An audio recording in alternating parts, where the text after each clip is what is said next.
Praise the Lord. This is Prophet T.S.G. Ranjan, a global voice to the nations.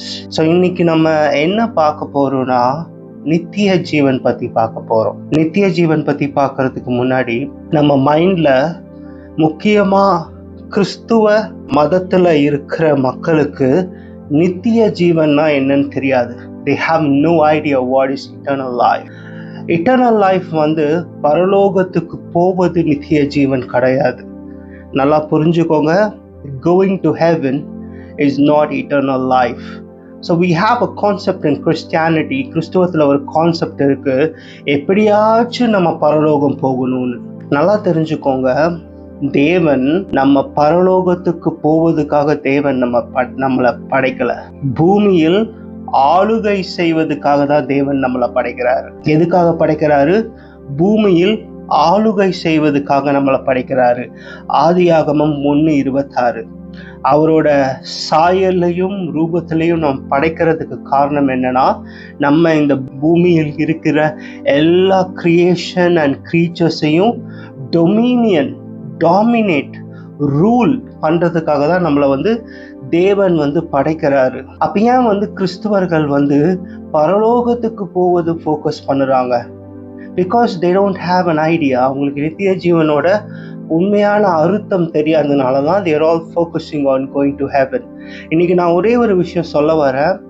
அந்த நித்திய ஜீவனோட அர்த்தம் என்ன? நீங்க கிரேக்க மொழியில, புதிய ஏற்பாடு கிரேக்க மொழியில தானே எழுதப்பட்டுள்ளது.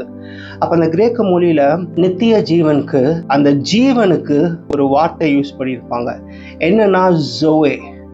ஜோயேனா காட்ஸ் லைஃப், டிவைன் லைஃப், அதாவது தேவனோட ஜீவன். அப்ப கிறிஸ்து நமக்கு என்ன கொடுக்கிறாருன்னா, தன்னுடைய தேவனுடைய ஜீவன் நமக்குள்ள கொடுக்கிறாரு.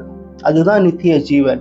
யோவான் 3:16 என்ன சொல்லுதுன்னா, God so loved the world, he sent his one and only son, whoever believes in him shall have eternal life and will not perish.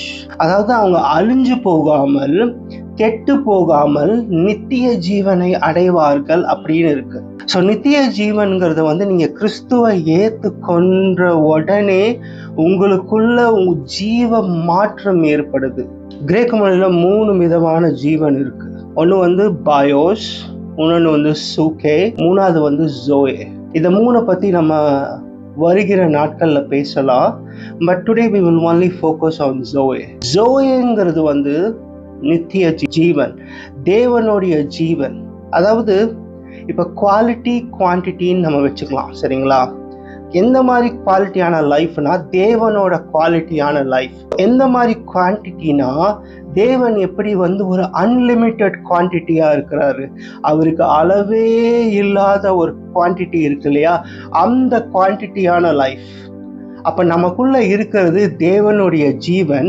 இப்ப நீங்க கேட்கலாம், எப்படி அந்த தேவனுடைய ஜீவன் நமக்குள்ள வருதுன்னா, நீங்க கிறிஸ்துவை இரட்சகராக ஏற்றுக்கொண்ட உடனே, அவர் என் கர்த்தர், அவர் என் இரட்சகர் நீங்க சொன்ன உடனே உங்களுக்குள்ள மறுபிறப்பு ஏற்படுது.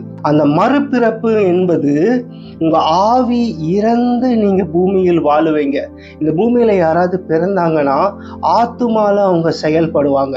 அப்ப மறுபிறப்பு என்பது நீங்க ரட்சிப்பு பெற்ற உடனே, அந்த மறுபிறப்பு என்பது அந்த உங்களுக்குள்ள இருக்க அந்த இறந்து மரித்த ஜீவனுக்கு மறுபிறப்பு வர்றதுதான் மறுபிறப்பு, born again. இப்ப நான் உங்களுக்கு சொல்றது ஒரே ஒரு விஷயம் மட்டும்தான், வெரி சிம்பிள். நித்திய ஜீவன் எனக்குள்ள நீங்க கிறிஸ்துவை ஏற்றுக்கொண்டு இருந்தால் உங்களுக்குள்ள தேவனுடைய ஜீவன் இருக்கு. அதுதான் நித்திய ஜீவன். தேவனுக்கு எப்படி ஒரு அழிவில்லாத, மரணம் இல்லாத, நோய் இல்லாத, வியாதி இல்லாத, ஒரு பாவர்ட்டி இல்லாத, வறுமை இல்லாத இந்த ஜீவன் இருக்கோ, அதே ஜீவன் எனக்குள்ள இருக்கு, உங்களுக்குள்ளேயும் இருக்கு.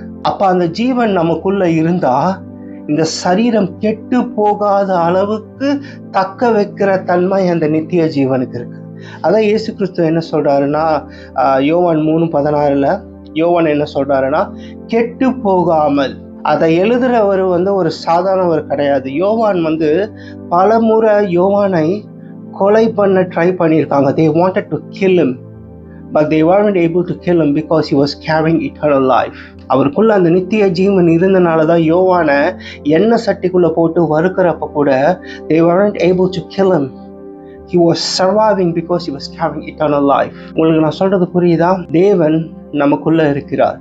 தேவனோட அதே ஜீவன் எனக்குள்ள இருக்கு. பரிசுத்த ஆவியானவர் எனக்குள்ள வந்த உடனே தேவனுக்குள்ள இருக்க அதே ஜீவன் எனக்குள்ள இருக்கு. அதுதான் நித்திய ஜீவன்.